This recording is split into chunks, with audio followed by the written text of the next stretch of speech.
Welcome to Kibbe on Liberty.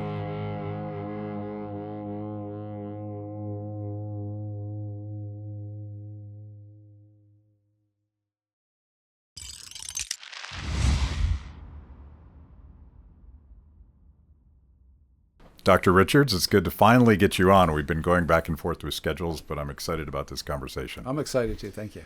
And I definitely want to talk about your book and the provocative title. You happen to quote two of my favorite people in this book, Dr. Thomas Sowell and Dr. Ioannidis, who has actually been a guest on this show.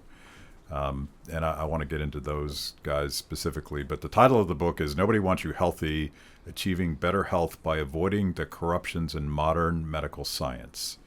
And the subtitle is, I think, even more provocative and relevant given the experience that we've gone through. I call it the pandemic industrial complex, but the government's response to COVID and all of the lies we're now discovering from Fauci et al. You start to realize that as you know, me as a libertarian, I had this almost blind faith in the market process, free markets producing medical innovations and saving lives and all the things that we're taught to believe happens when markets work. And also a belief in the scientific process. And I think a lot of free marketeers, conservatives, libertarians got sort of wrapped around the axle when we started COVID because they just had this knee-jerk reaction. Well, pharmaceutical companies are producing things that save lives, and I do trust the science. And then as you start to realize what's going on, you realize it's not a market. It's fundamentally corrupted by government, and it's quite difficult to see. We already sold one book. Oh, yeah, sold one book. Perfect. Yeah. Maybe we can throw the rest off the table too. And then that the scientific process itself has been centralized and almost hijacked by government. So your critique of the pharmaceutical industry seems relevant here. And that's what the title of your book means. It is. It's a book really about three things that occurred simultaneously. One was the pollution of our environment with plastics, and that started in the 60s. And the famous scene out of The Graduate, right, when Benjamin comes out of the pool and plastics, my son, plastics, that's where you need to go into. Well, plastics changed our world completely, from cloth and leather seats as your only option car to vinyl seats, and IV tubing instead of rubber tubing, from your glass IV bottle to your plastic IV bag, things like that. It just completely changed our world. And we didn't realize at the time that the chemical that makes plastics act like plastics, a chemical class called phthalates, are the most powerful hormone disrupting chemicals we've ever mass produced. And currently we manufacture over 400 million metric tons of that chemical every year, and that's 200 times the toxic dose for every man, woman, child on the planet. So that's part one of the book. So part two of the book is that through this hormone disruption, it's created chronic disease, because hormone disruption, particularly of our most abundant hormone in men and women, which is testosterone, something that doctors are not taught about in med school anymore. When you disrupt testosterone, you lose control of your metabolism, so you become obese and diabetic. You lose control of inflammation, so you get plaques in your arteries, and you get increases in cancers from the inflammation, and you get a lot of mental and cognitive disorders from inflammation in the brain, because the brain requires constant turnover of cells and connections so you can learn and process memories and so on. So that was the second part of the book. And the third part of the book is that this confluence of events has made one particular industry incredibly powerful and incredibly wealthy, and that's the pharmaceutical industry. It's also the hospital industry, and believe it or not, the health insurance industry. So the increase in chronic disease, such as that obesity went up by a factor of 10, diabetes, a factor of 5 since 1970. These sort of things allow them to sell a lot of drugs that can treat the symptoms of these diseases. They never want to cure or prevent the disease. They just want to treat chronic disease. So now out of the trillions that pharma makes every year, 90% is to treat these chronic diseases, which are exponentially increasing. So I like to say, this wasn't a grand conspiracy. This was just companies and individuals acting in their own best interests and with complete disregard for the population at large. That's sort of how the book got there. Yeah.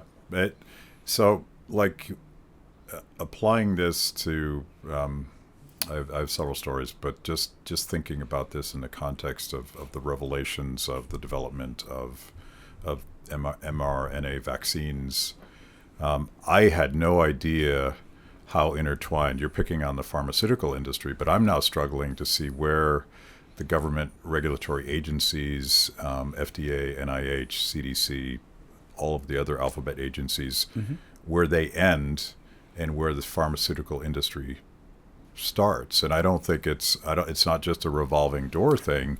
You actually have government bureaucrats who own intellectual property in patented drug therapies that are getting expedited, emergency use authorization. That's a more fundamental corruption than even like a market distortion. It is, but it's the end result of it, because those companies have so much money and so much power. They're the largest lobbyists of all politicians, state, local, federal politicians of any industry by a factor of 2. They also fund over half the FDA. They fund the research at NIH. So you have the administrators that are supposed to oversee them that are being funded by the pharmaceutical industry. You have the politicians that are supposed to oversee the administrators they appoint being funded by the pharmaceutical industry. So there is no rails. There's no market fences on this market. Yeah. This market is the end all and be all, and it can make people incredibly wealthy. And what you pointed out earlier, a classic example is Anthony Fauci. And Anthony Fauci and his scientists at NIH, a group of them, have owned 50% of the intellectual property rights on the mRNA platform. Now, think about this. The mRNA platform's been around for close to 20 years, and it's failed all the animal testing. So the FDA never could approve it because the animals got sick, and the antibodies to whatever disease they were trying to stop in these animals disappeared after 6 months or less. So the animals were sick, and the vaccine was very short-term, if effective at all. And yet, we put the person in charge who is part of a group that gets 50% of the intellectual property royalties. And he gets to make authoritarian decisions with the power of a government that threw our constitutional rights out the window and said, look, you're not going to be able to work, you can't go in public, you can't travel, you can't do anything if you don't get this experimental vaccine that we happen to approve through the control of the pharmaceutical company that's going to make $1 trillion off of it. Yeah. It was absolutely insane. And trying to go against the system, you lose your job. You go bankrupt, you lose your house. I mean, there was not much option for professionals like me, a physician. In Australia, it was worse. You got locked up.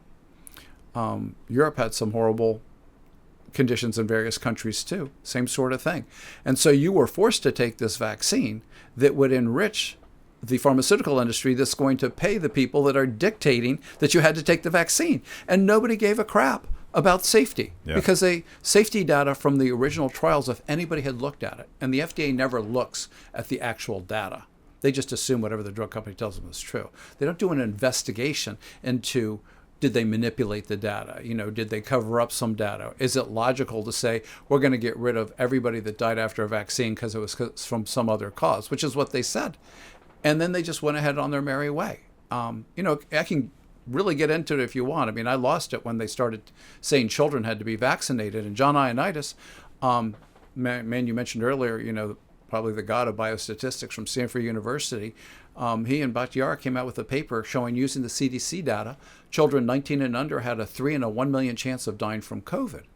And yet the German national health data showed 19 and under vaccinated kids, 1 in 5,000 was either admitted to the hospital or dead from complications from the vaccine. And there's no planet where that sort of statistics makes any sense. Yeah. And yet they're still pushing it today in the American Academy of Pediatrics. So why are they pushing it? Because who funds them? Who funds their journal? It's the pharmaceutical industry. Regular viewers of Kibbe on Liberty already know how obsessed I have been with the pandemic industrial complex and all of the stupid, authoritarian, and downright evil things that the government did to us during COVID-19. Well, I'm proud to announce a new investigative series that looks to get to the bottom of all of that. It's called The Coverup, and I'm producing it in cooperation with BlazeTV. The only place you're going to see this is BlazeTV, so go to FauciCoverup.com/Kibbe and use the code FauciLied for $30 off your annual subscription. Do it now. The truth is out there.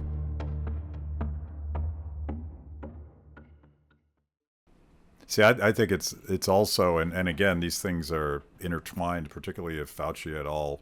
have a large stake, whatever that number is, if it's 50%, if it's something else. You have pharmaceutical funding coming from this side, funding the research, funding the doctors, funding the academic centers and the universities.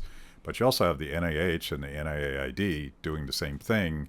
And my theory, tell me if I'm wrong, but my theory is the imprimatur of actual NIH funding is an important part of the credibility and the legitimacy and even the viability of research projects. Or is it the other way? Well, that's an interesting question about the chicken and the egg, because we know, again from John Ioannidis, that well over 70% of peer-reviewed medical and science journal articles are false. They're not reproducible. Now, why would that be? I discuss that a bit in my book. This is where he became famous long before his questioning of the COVID data. 2005. Yeah. His article was Why Most Published Research Findings Are False. And after he published that, the interesting thing was the head of Amgen came out and said, yeah, we almost bankrupted the company. We went through $1 billion because we used all the cutting-edge cancer research and made drugs and they didn't work. He said, so finally we decided to redo the 52 or 56 studies that we thought were key for cancer research, and only 6 of them were reproducible. All the rest, you couldn't reproduce it. They were just false studies. And there's a lot of reasons for this. You have scientists, researchers that need to publish something positive so they get more funding so they can pay their mortgage, send their kids to college. And if they publish a negative result, their funder, pharmaceutical usually, will not fund them. They'll find somebody who can find statistics to twist it around and make it look like it's legit.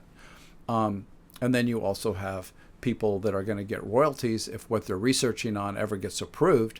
So they might fudge the data, lie about the data, use weird statistics, use different statistical tricks to make it look like the drug really was helpful. And then they get intellectual property rights on it for the rest of their life. So as long as that drug gets to be a blockbuster, they make a ton of money. There's an analogous story with the government-approved food pyramid that was captured by various processed sugar interests, and they funded all of this we now know quite phony research to convince people that sugar was fine, but it was actually protein. Too much protein was bad for you. So like inverted from what I think a lot of people now understand is a more rational way of eating. So you have sort of regulatory capture where the interest groups actually like the regulatory system because it's something they can control and manipulate. That's precisely what's going on in the pharmaceutical industry. It is precisely what's going on in the pharmaceutical industry. So interesting, the sequel to that story about the people making up the food pyramid, the Dietary Advisory Committee, it's a non-paid position, but it's very prestigious to be put on it. And so non-paid, but very lucrative. Very lucrative, because once you're on that committee, your university lab gets funded massive amounts of money from the processed food industry. Yeah. And that's who's controlling the 10 or 12 members on the FDA Food Advisory Committee. So, of course, they have their masters. They want millions in their lab. They're going to say, corn syrup's great, and, having agave is bad for you, or whatever. Yeah. It was like putting Fauci in charge of the pandemic response. The man's a bureaucrat. His science knowledge has always been questionable. I've had clients that worked with him during the AIDS epidemic at a peer level. They were the same level, and they whispered that that man should have been in jail back then for the stuff he was doing. So I don't know all the details as they do intimately, but he doesn't have a good reputation among people that have actually worked with him at a peer-to-peer level. The only people that seemed to like him are people that he was paying, or people whose lab he was funding, because he had the big checkbook from Uncle Sam and would dole out money if you wrote things that he liked and you put them on the paper so he'd get intellectual property rights. It's quite the scam. He's an apparatchik. He's not a scientist. Yes. Like he went straight from school to being a government bureaucrat, and he's clearly quite good at it. He survived I don't know how many administrations. He's the biggest rat in the cage. Yeah. So I just watched, and I don't know exactly the history, maybe you do, but I just rewatched Dallas Buyers Club last night, which is at least a somewhat true story about an AIDS patient very early on in the HIV crisis that wanted to use therapeutics instead of the Big Pharma endorsed solution to the problem. And I can at least identify with the story because that's obviously precisely what happened during the COVID pandemic. There were therapeutics that had plenty of promise and we knew were perfectly safe. That starting with Fauci, but the entire government and the pharmaceutical industry launched this insane campaign against ivermectin and hydrochloroquine. Do you know the AIDS history? Is there an analog there as well? Absolutely, there's an analog there. Absolutely. We knew from foreign governments that hydroxychloroquine and ivermectin were highly effective at reducing death rates from COVID. And you have to remember, COVID was not like this all-powerful kill-everybody virus. I mean, I'm not sure what the first iteration was that hit China. They seemed to have a lot of deaths from that. But really, by the time we got, a couple months into it here, it was about a bad flu. I mean, the average age of death was close to 80 in this country. Nobody who was healthy and young, with rare exception, was dying from COVID. But even so, I mean, if you got the flu today, we would give you Tamiflu, so which is a very safe drug, been around for a long time, stops the symptoms. That would probably be a lot safer for you than taking an mRNA flu vaccine. Okay, and Tamiflu works really well. Ivermectin happens to work really well. We know because Peru did a controlled double-blind study by accident because of their change in dictatorship. And they had provinces that were heavily using ivermectin and other provinces that weren't. And then when the new president got in, he banned ivermectin because I think he was working with the U.S. And there was a 13-fold increase in death rates when he stopped ivermectin. I mean, it was stunning. It was like first month, okay, 13%, 13 times, not 13%, 13 times increase in death. It was clearly, and even then, our FDA and CDC wouldn't, political leaders wouldn't say, hey, clearly this is good for us, because it's not good for them. It doesn't pay. Doesn't pay. It doesn't pay. And that is the core thesis of your book. And it also, we learned, and you probably knew this at the time, but I eventually learned that in order to get a regulatory approval of an emergency use authorization, there can't be therapeutics that are understood to help. Yeah. So they had to destroy the therapeutics. They had to. If they wanted to make hundreds of millions of dollars, billions of dollars, pharma trillions of dollars, if they wanted to make that money, they had to make sure the agencies did not approve any therapeutic. And the problem with hydroxychloroquine and ivermectin is that they're very effective therapeutics. So nobody in their right mind, given a reasonable explanation of risks and benefits, would ever decide to take a fake, genetically modified, RNA chain into their body. It's untold. They still couldn't tell you what it was going to do. They told you it'd be out of your system in 48 hours. We now know that there's people 6 months later still making COVID spikes from the vaccine. Not from COVID, but from the vaccine, because the RNA in the vaccine is slightly different than the RNA in the COVID virus. So they can tell because there's two proline amino acid molecules together in the spike that's made by the virus. So when they look at the spike, they break it down. Oh, there's two prolines. It was from the vaccine. It had nothing to do with the virus. 6 months later. So maybe it does reverse transcribe into the cells. I don't know. People were afraid of that the RNA would change your DNA and you'd be always making these spikes. Maybe that happens to some people. I wouldn't know. Yeah. Because who's going to do the research? Nobody's going to fund it. I want to tell you about this new brand that we love here at Free the People. Our friend Jennifer Say, free speech warrior and truth teller, has started her own athletic clothing brand. It's called Xxy Athletics, and it is the only athletic brand standing up for women's sports. We met Jen when she spoke out against the insanity of COVID lockdowns and school closures, and stood up for our freedoms. She risked her reputation to do the right thing, and she's doing it again now. A lot of other brands out there claim to champion women, but only Jen actually does it with her new brand, Xxy Athletics. As a former elite gymnast, she was the 1986 national champion. She knows the importance of protecting Title IX. And as the former Levi's brand president, she knows a thing or two about great products. Xxy Athletics just launched their performance wear for both men and women, including cool t-shirts, bike shorts, and leggings. So check it out at xx-xyathletics.com or thetruthfits.com. Don't give your money to athletic brands who don't share your values. Give it to a brand that speaks truth, stands up for free speech, and puts quality first. Use the code Kibbe75 and you'll get free shipping with orders of $75 or more.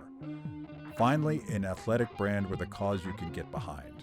Go show Xxy Athletics some love. Wear the truth out loud.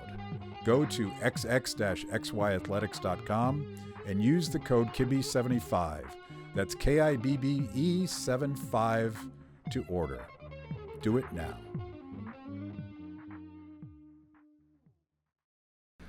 Talk about that, because again, my libertarian side, I look at I worry about the intellectual property paradigm. I'm one of those libertarians that thinks that intellectual property rights are wildly abused, and you clearly have this centralization of medical research caused by the quest for this special thing that has proprietary use.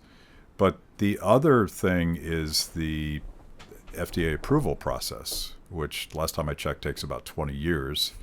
And it, again, centralizes power for the big guys who are pursuing that intellectual property protected giant. They can afford to put all that many millions of dollars through that process. Those are also like regulatory perversions that Big Pharma absolutely pushes. They defend those things first and foremost. But if we allowed things like right to try, and we strictly limited the intellectual property value of new innovations, I feel like that might solve the market distortions, at least part of it. Yeah, it's a very complicated issue because due to the administrative costs of developing a drug and the scientific costs, but there's no incentive to make many new drugs unless you're going to get a whole bunch of money out of it.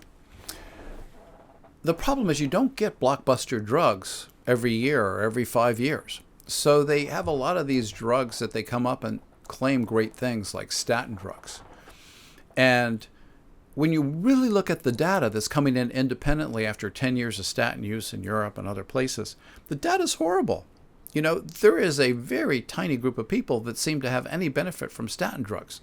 You know, they tell you in this country, the FDA says, hey, you're over 200 for your cholesterol, you need to be put on a statin drug.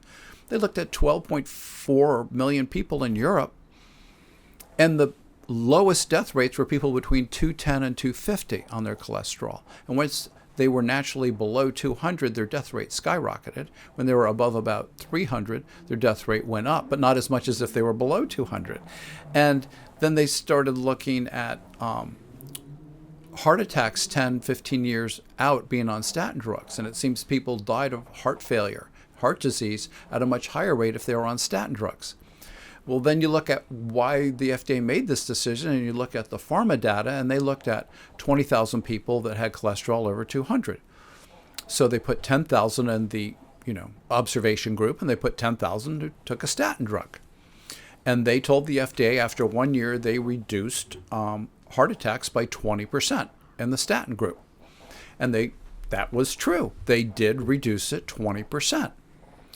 But the FDA doesn't bother looking at the real data and the implications of it.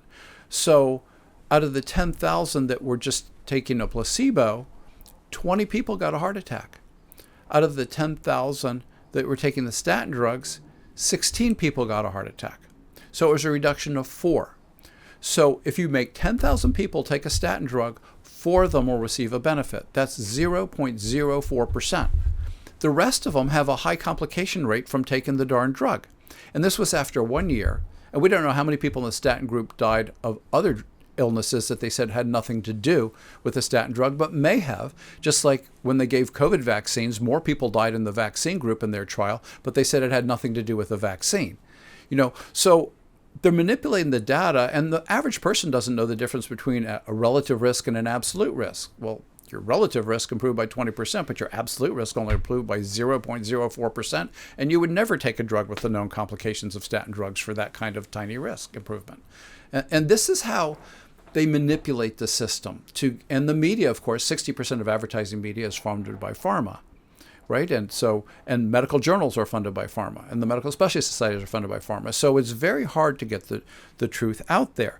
Now, as to your solution, it's difficult because we do want to have drug advancements, and we do want to get research out there that is promising, but we want truthful results, and we want truthful studies. And as much as I'm a real capitalist and libertarian as well, this has to be funded by some non-political, governmental, unbiased, independent agency. I mean, not that I love the Federal Reserve, but something just like you point them, they're there, you take the best people. Don't compare it to the Federal Reserve. Exactly. You just lost my entire audience. I know. Okay, well, let's pick something else. But what else does the government, the FAA? I don't know, maybe the FAA, right? But you actually put the best experts on it. Yeah. And you pay them a bunch of money. You're not getting any money from anything else for the rest of your life. We're paying you $500,000 a year. And then when you retire, you still get $500,000 a year, whatever it is. Just pay them a truckload, get the best people you can, get Ioannidis, get Bakhtiari, get a whole bunch of these people that know data, know statistics, and can oversee this stuff.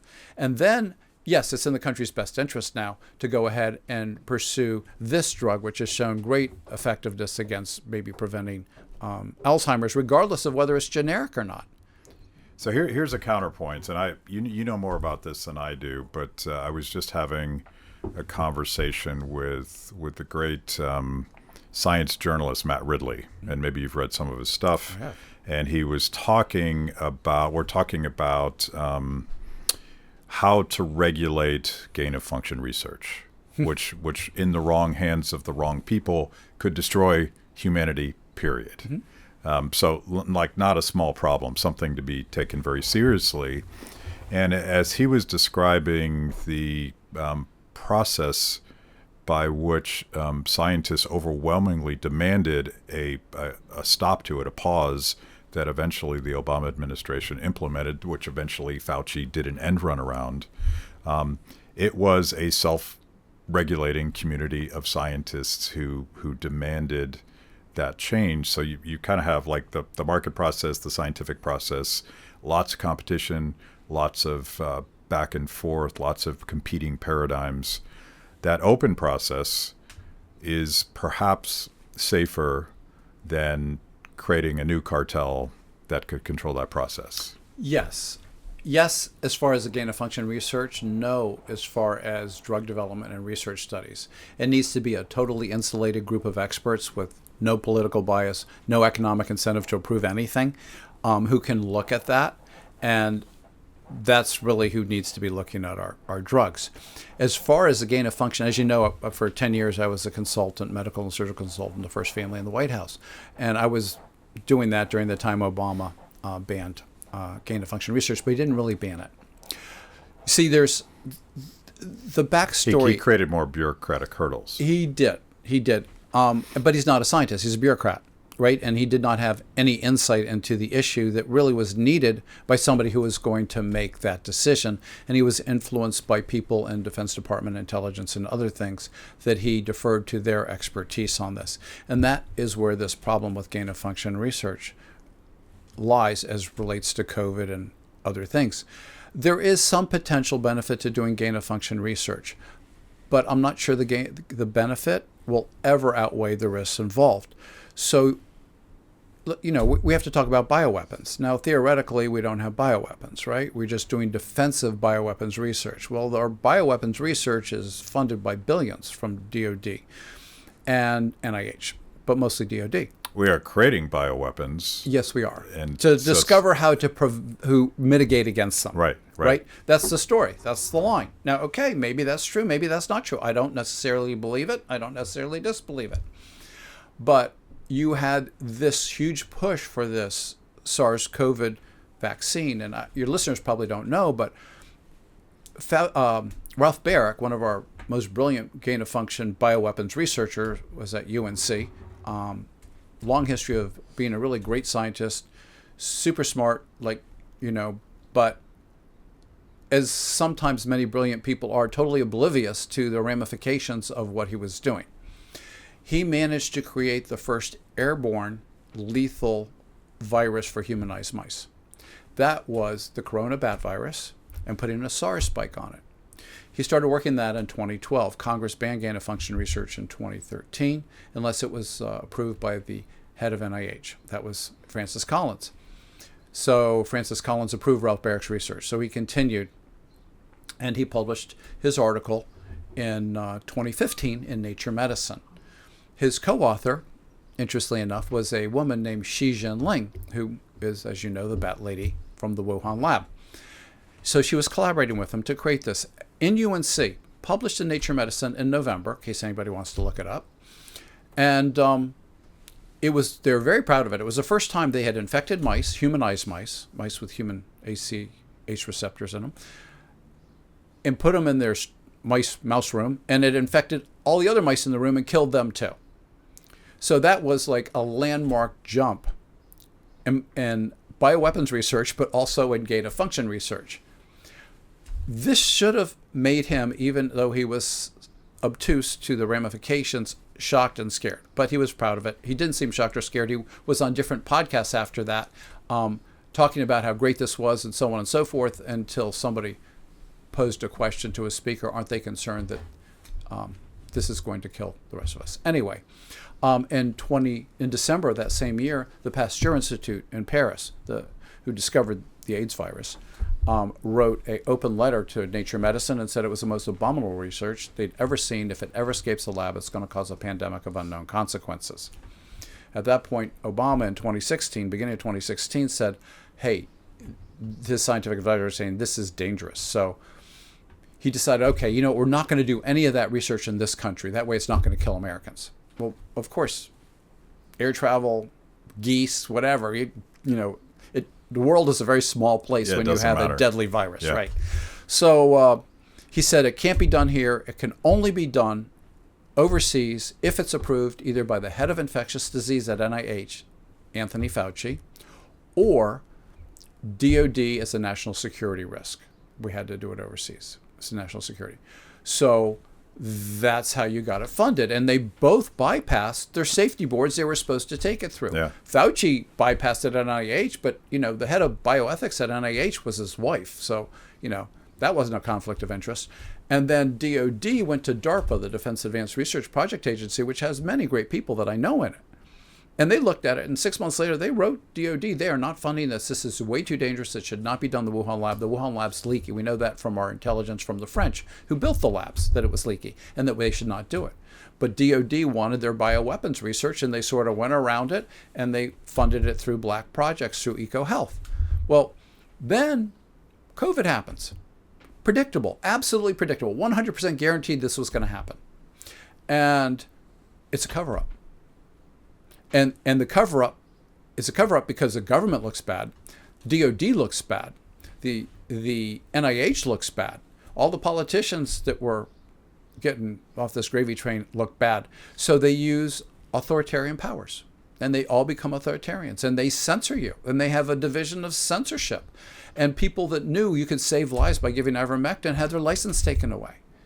And people that knew you could take hydroxychloroquine to prevent infection had their license taken away if they started talking about it, started prescribing it to the patients. They told the pharmacists they'd lose their license if they filled an ivermectin prescription if it wasn't for worms.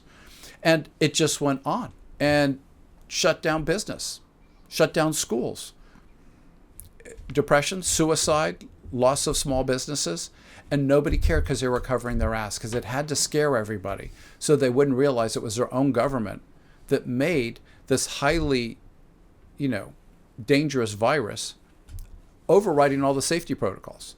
And then same government that wanted to make all the money off of a treatment that didn't work, but if you were scared enough, you would take it, even though, we found out later it had a high rate of injury and death.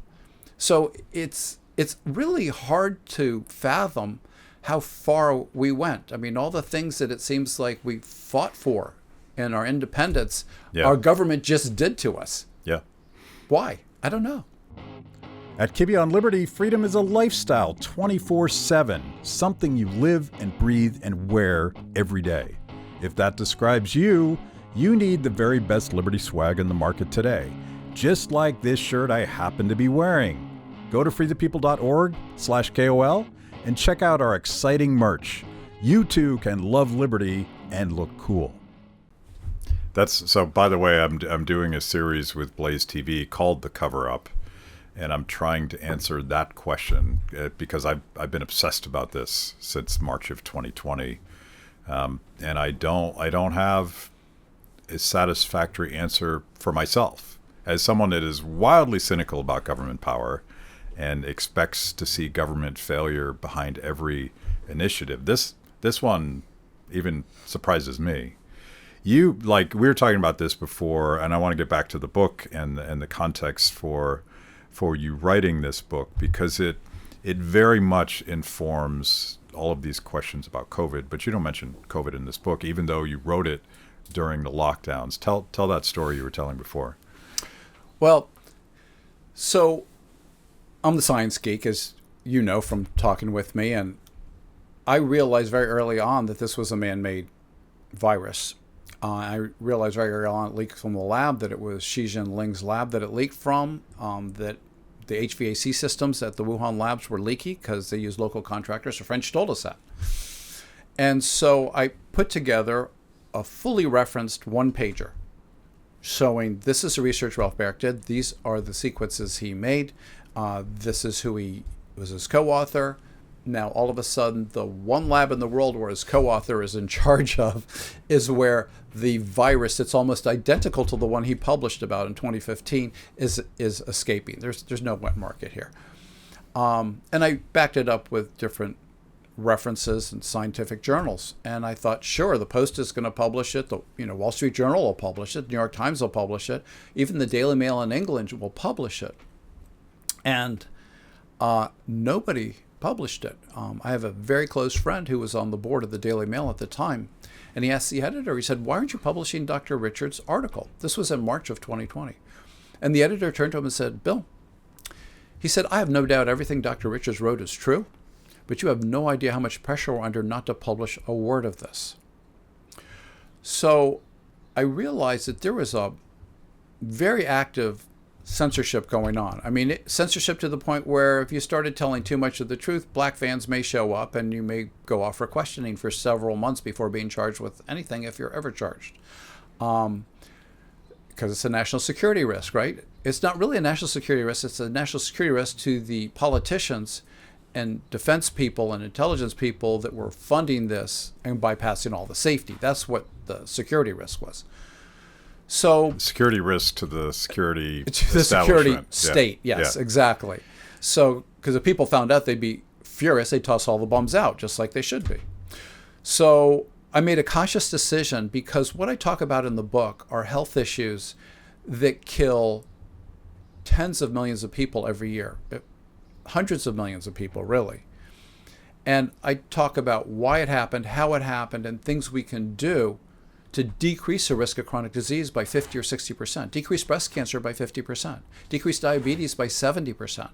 decrease obesity, decrease cognitive issues, probably decrease the risk of Alzheimer's, decrease arthritis. It's so many things we can do to make people healthier and happier and think more clearly and make society more productive.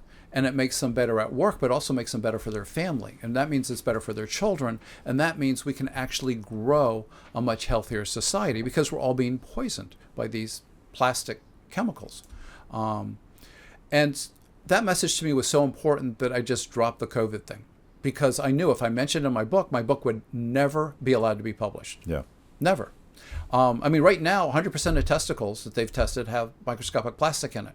100% of placentas have microscopic plastic in it. 80% of people where they microfilter the blood have microscopic plastics circulating around the blood.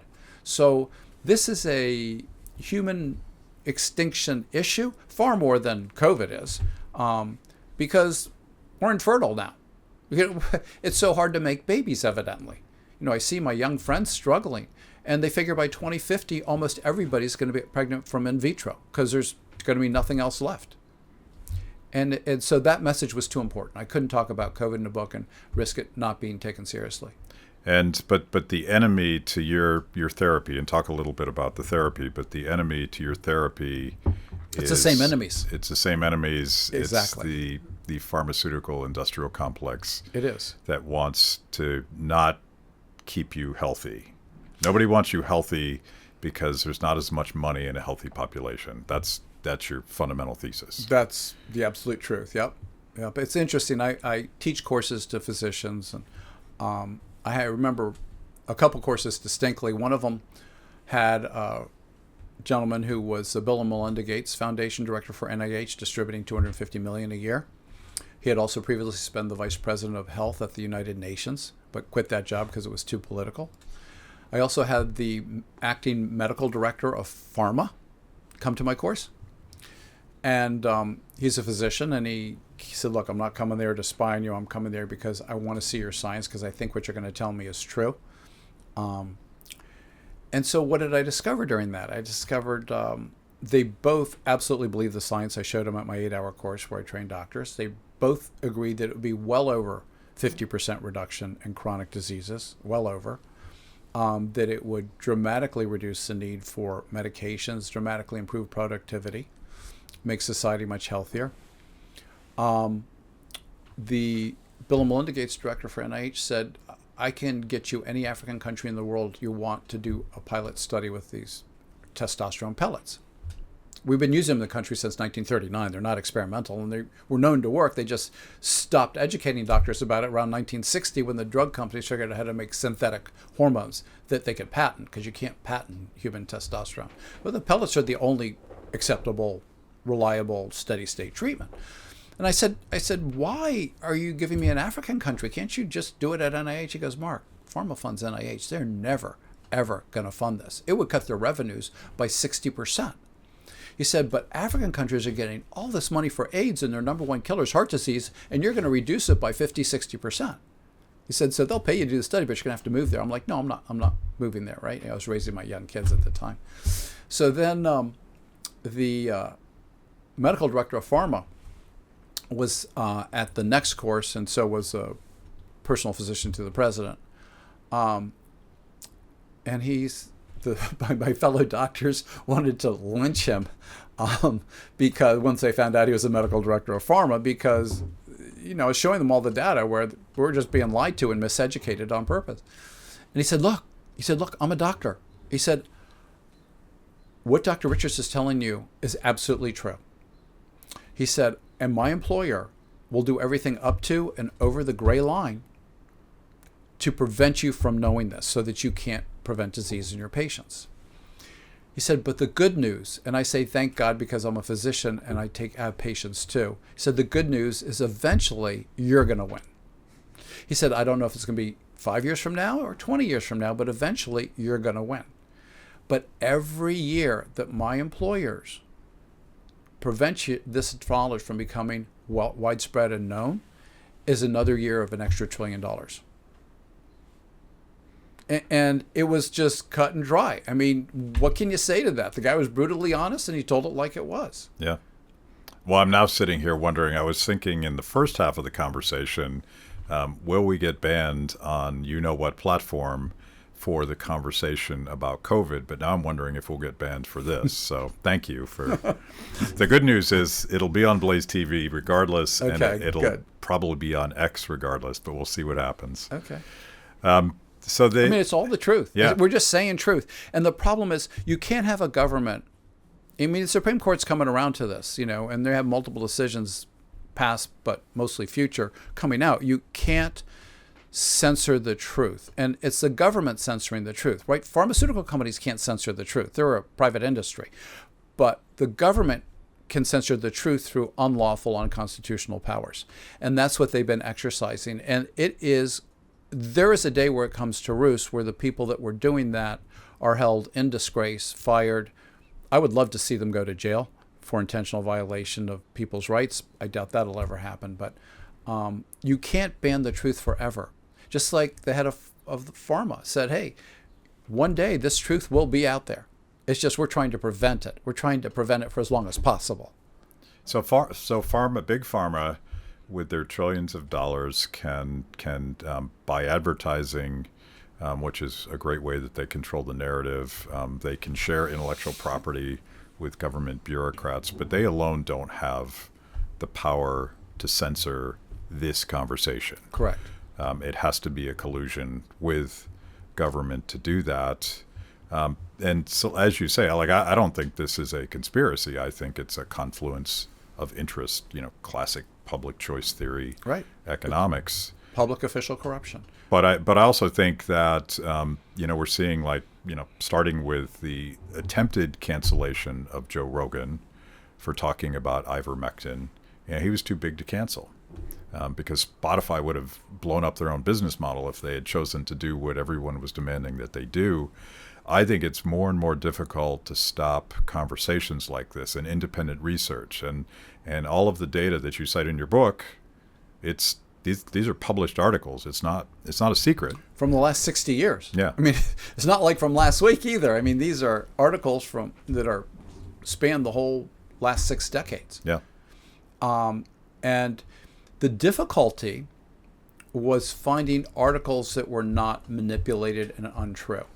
So I made a job to look at all the articles that were against testosterone pellets, right, or testosterone. And most of them were laughable in how falsified the articles were. And even the ones that like Journal of the American Medical Association published, they published this article in 2012 or 13 by Vegan et al.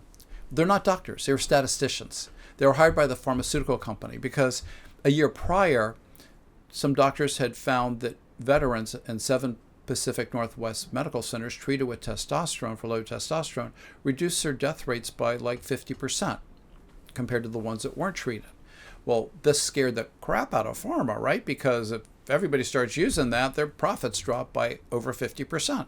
Their revenues drop by over 50%. Their profits probably drop a lot more than that.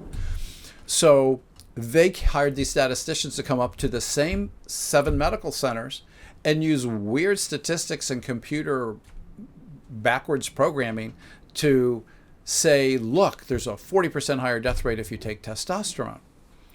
And yet it was so foolish because if you just punch the numbers in onto your little calculator on your phone, you saw that the people that didn't get testosterone had double the death rate using their own data. And so 30 or 40 medical organizations around the world started questioning the Journal of the American Medical Association. It's like, what is this? This doesn't make sense.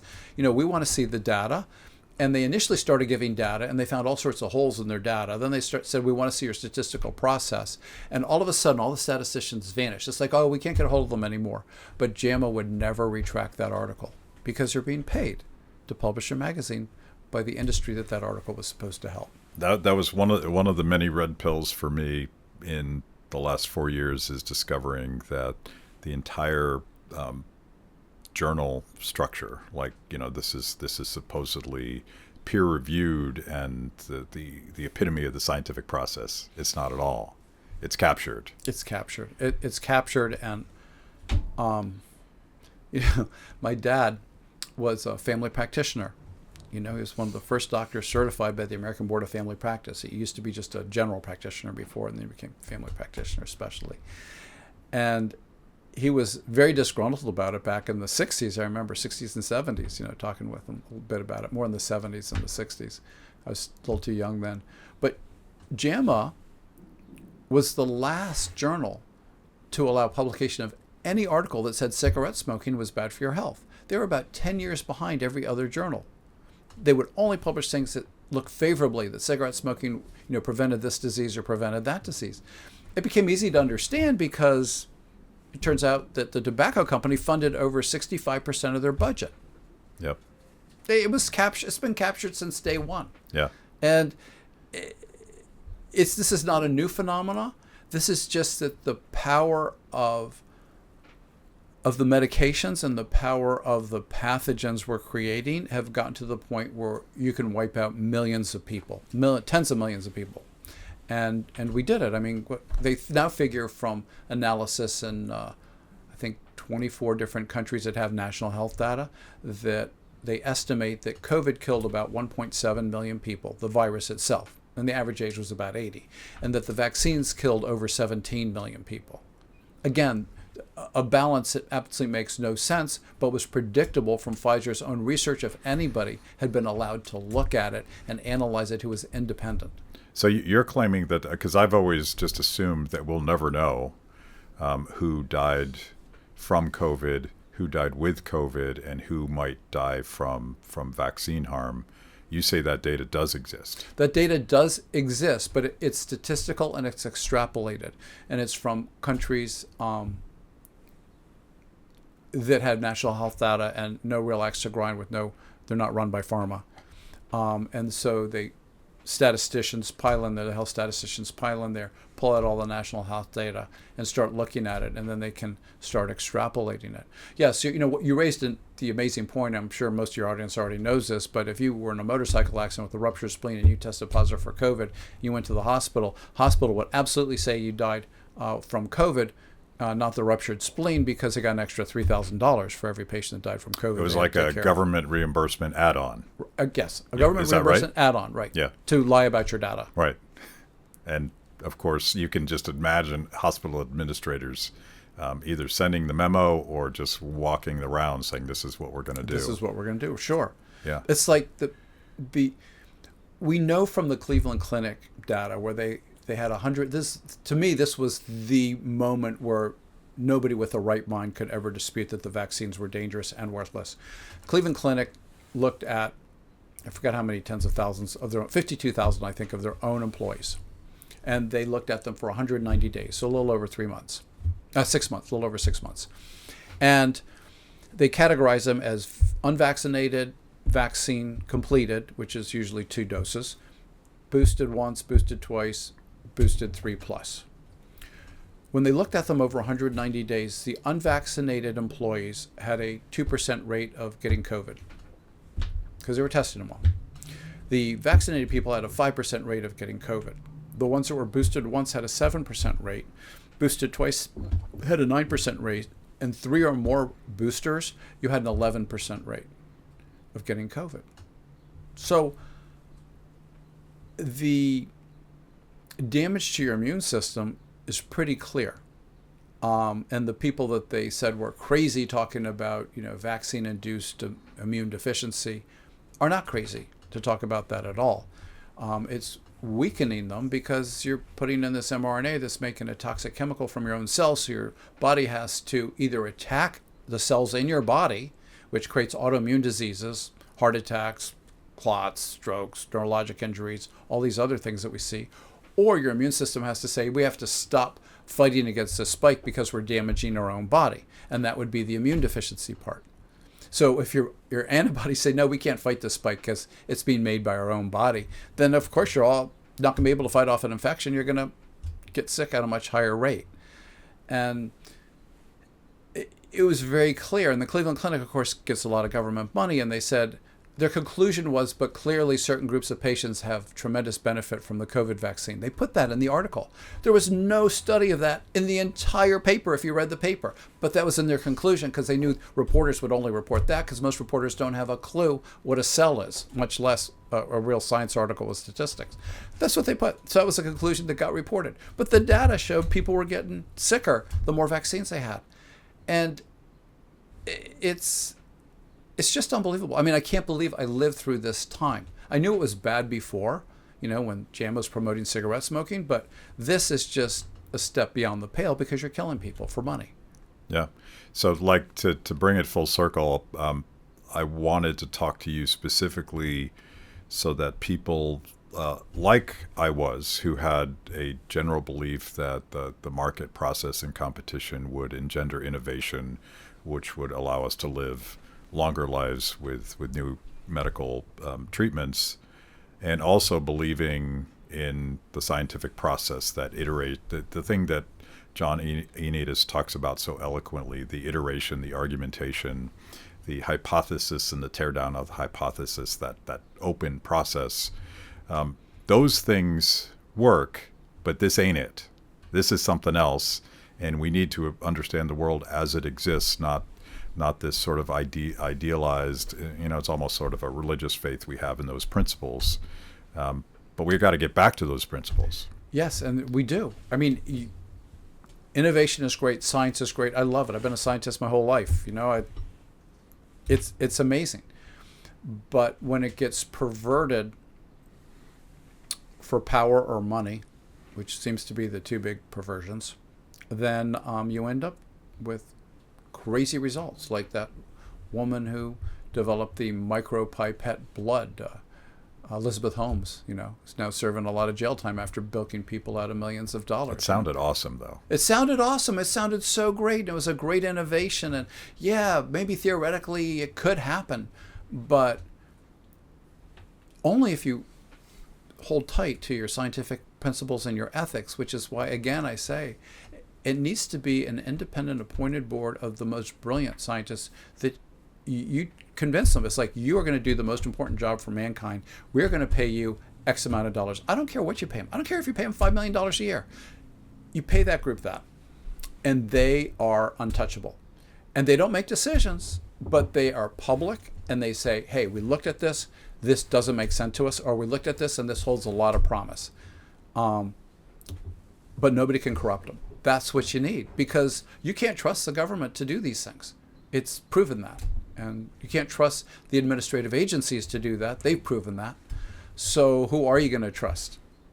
I just as soon use my tax dollars and pay Ioannidis and Bakhtiarov $10 million a year and say, hey, you're going to look at all this stuff. Now, those two guys I might trust with that much power, but we'll keep arguing about this. If people are interested in your theory about chronic disease, buy a copy of Nobody Wants You Healthy, Achieving Better Health by Avoiding the Corruptions in Modern Medical Science. I assume we can get this everywhere. You can get this on Amazon. Also, if you go to nobodywantsyouhealthy.com, you can click the link there to go buy either the Audible or the ebook or the paperback. But also it has a repertoire of different podcasts that I've done, but also interviews like the ones I'm doing with you today, where they can see different topics discussed in depth. And I found you on X. I hadn't been following you, but you're out there. You're making the rounds. I'm growing. You're telling this story. I'm growing it. I mean, I can tell you what I'm doing now if we have time to. Sure. Yeah.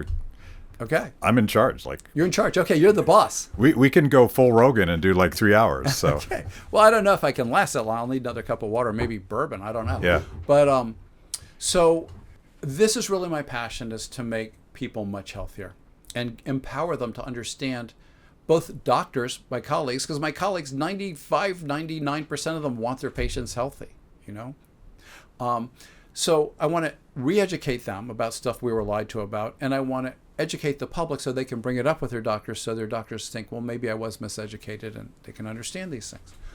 But it's a big ask, because I can't take on all of U.S. health. I'm one person. I have all the science data, but it's one person. You can do it one person at a time, but I don't have 3 lifetimes.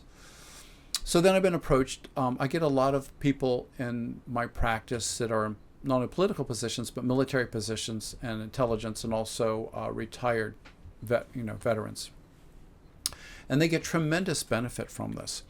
So I have a couple friends that said, look, why don't you change the VA healthcare system? Because this would help them a lot. And in the beginning, I talked about how testosterone is so critical for the brain, because the brain is really our metabolically most active and changing organ that we have.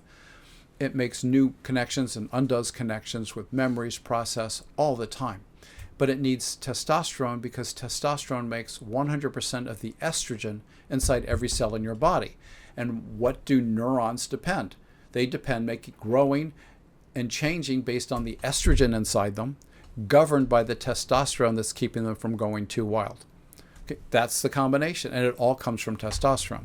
So what I found in the veterans was weird things, like their traumatic brain injuries started getting much better. They started becoming much more functional. They started doing much better at work. They started getting promoted. And then when I got to know them well enough, I would talk about PTSD. And there's a stigma on PTSD.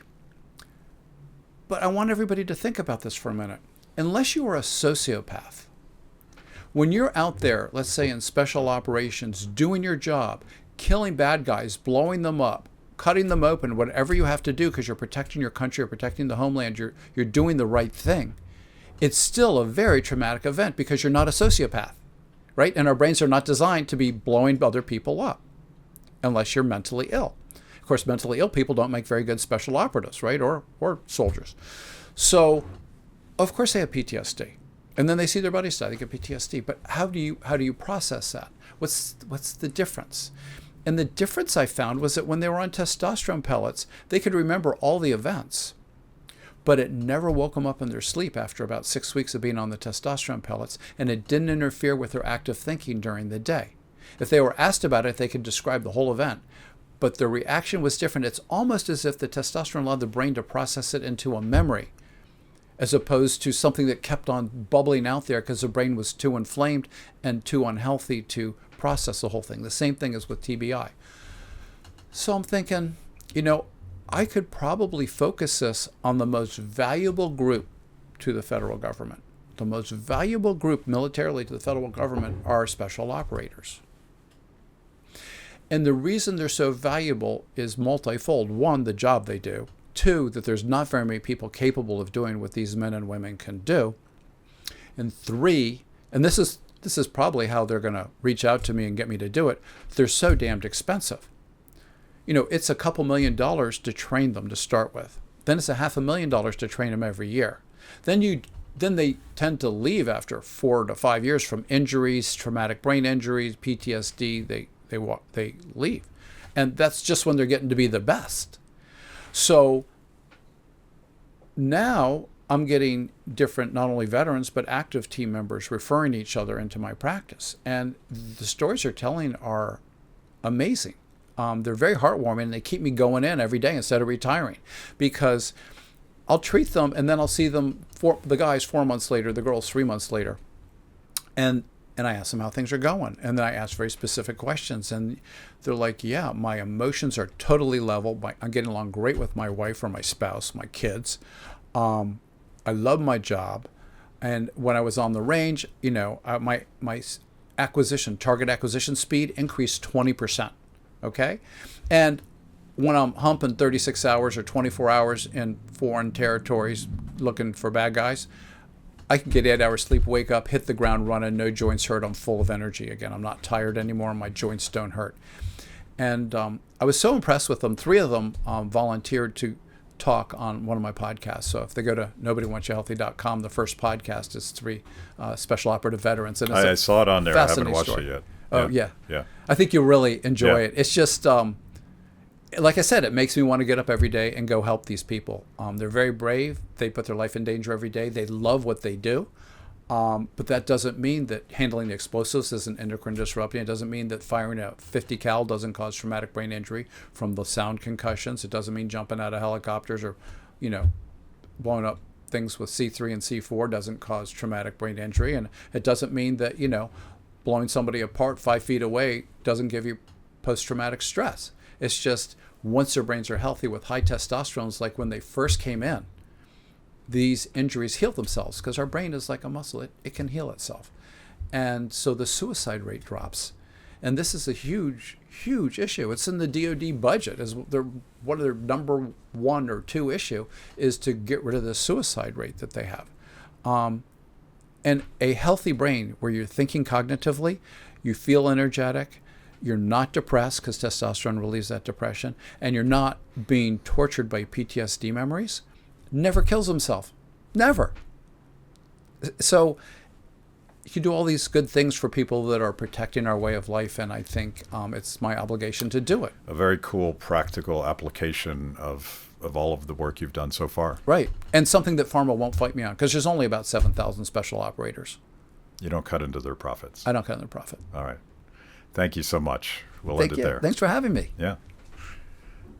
Thanks for watching. If you liked the conversation, make sure to like the video, subscribe, and also ring the bell for notifications. And if you want to know more about Free the People, go to freethepeople.org.